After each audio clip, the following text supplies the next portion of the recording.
na pagpapaalam sa kanyang matagal ng kaibigan na si Nora Honor, umuwi na sa Angeles City, Pampanga si John Rendez.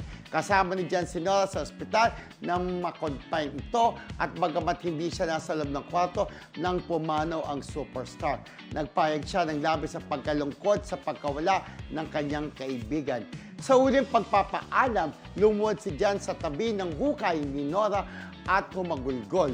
Nagpahayag ng kanyang hindi katumbas na sakit sa pagkawala ng isang bahagi ng kanyang buhay. Sa kanyang pagbalik sa Pampanga, marami ang nagtatanong kung ano ang mga susunod na hakbang ni John matapos ang pagkawala ng kanyang matagal nang kasama sa buhay at showbiz. Tumata yung manager din kasi si Ate Guy. Yes, sa career ni John. Actually, kinumusta ko si Jan. Nasa Pampanga na.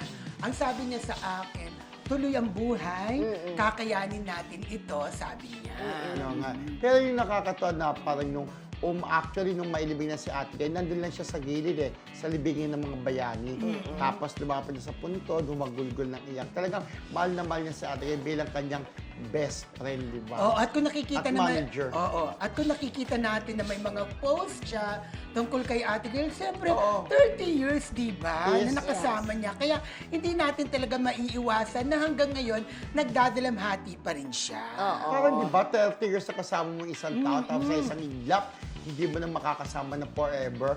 Parang nakakapang-ano, di ba, yung parang, wow, ano to? Parang kulang yung buhay mo, di ba? Oo, Parang pero ganun. natutuwa ako kasi nung una, 'di ba, parang parang paano na siya, para sinasabi niya na sana kinuha na rin siya. Ngayon, nakakakita na rin ako sa kanya na kailangan Yes, mag-move on. correct, oo. Di ba, magets mo yung sinasabi ko na may ray of hope na para mag-move on na ipagpasa Diyos na lamang ang lahat, di ba? Correct. So yun naman ang maganda talaga na nahakbang para makapag-move on, di ba? Kasi gano'n naman tayo talaga, Oo. di ba, kapag pumalo ng isang mahal sa buhay na parang, kunin mo na ako, susunod na ako sa'yo, di ba? Oo. Yung parang Namnamin mo ganun. yung Hindi natin- grieving. Correct. Pero, At saka talagang totoo yung kapag nagkakaproblema ka, nasa madilim na buhay, di ba? Talagang ang pamilya ang tatakbuhan mo. Ayun nga, umuwi siya ng Angeles, Pampanga, Oo. pinuntahan niya ang kanyang pamilya, ang nanay niya, mga kapatid, at saka anak at apo. Okay. Ganun. Yes.